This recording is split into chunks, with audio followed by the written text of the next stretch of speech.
এবং সেগুলো দিয়ে গিঁটগুলো বাঁধল। প্রতিটি গিঁট বাঁধার সময় সে শয়তানকে আহ্বান করল। সে বলল, হে অন্ধকারের শক্তি, এই জাদু দ্বারা মুহাম্মদকে আক্রান্ত করো, তার শক্তি কেড়ে নাও, তার স্মৃতি বিভ্রান্ত করো, তার জীবনকে কষ্টময় করো। এভাবে 11টি গিঁট বাঁধা হলো। প্রতিটি গিঁঠে ছিল এক একটি অভিশাপ, এক একটি কালো মন্ত্র। এরপর লাবিদ সেই জাদুকৃত মাটিটি নিয়ে ভাবতে লাগলো কোথায় লুকিয়ে রাখবে।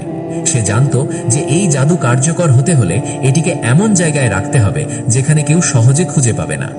অনেক চিন্তার পর সে সিদ্ধান্ত নিল যে বনু জুরাইক গোত্রের এলাকায় অবস্থিত জারওয়ান নামক একটি কূপে এটি ফেলে দেবে। এই কূপটি ছিল অনেক পুরনো এবং প্রায় পরিত্যক্ত। এর পানি ছিল গাঢ় এবং ময়লা, মেহেদির পানির মতো লালচে রঙের। কূপের তলায় ছিল জমাট বাঁধা পলি এবং নোংরা আবর্জনা। লাবিদ গভীর রাতে সেই কূপের কাছে গেল এবং একটি বড় পাথরের নিচে সেই জাদুকৃত মাটিটি লুকিয়ে রাখল। জাদু হয়ে গেল। এখন শুধু অপেক্ষা। লাবিদ জানত যে এই জাদু ধীরে ধীরে তার প্রভাব দেখাবে। সে তার স্বর্ণ মুদ্রা নিয়ে খুশি মনে বাড়ি ফিরে গেল। কিন্তু সে জানত না যে সে কত বড় পাপ করেছে। সে জানত না যে আল্লাহ সুবহানাহু ওয়া তাআলা তার প্রিয় রাসূলকে কখনোই শত্রুদের হাতে পরাজিত হতে দেবেন না। কিছুদিন পর থেকে রাসূলুল্লাহ সাল্লাল্লাহু আলাইহি ওয়াসাল্লামের শরীরে পরিবর্তন দেখা দিতে শুরু করল। প্রথমে তিনি কিছুটা দুর্বল অনুভব করতে লাগলেন।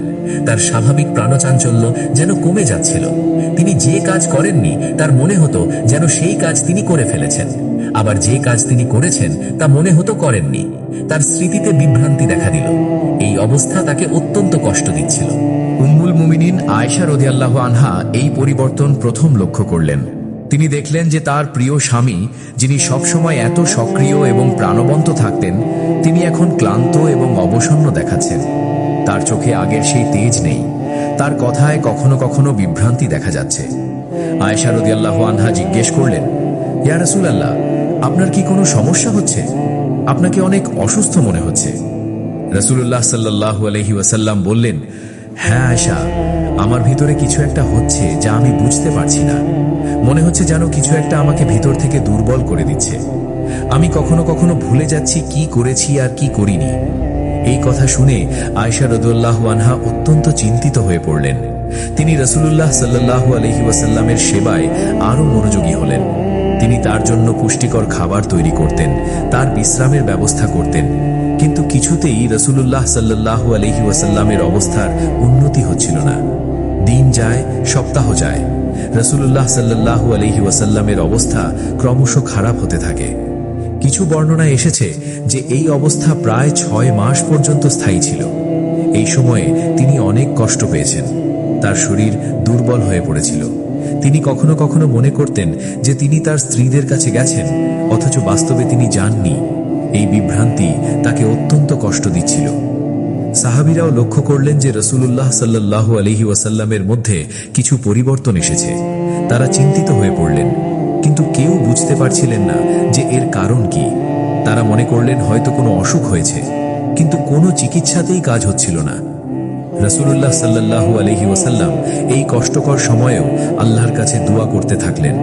তিনি জানতেন যে তার রব সব জানেন এবং তিনিই একমাত্র সাহায্যকারী।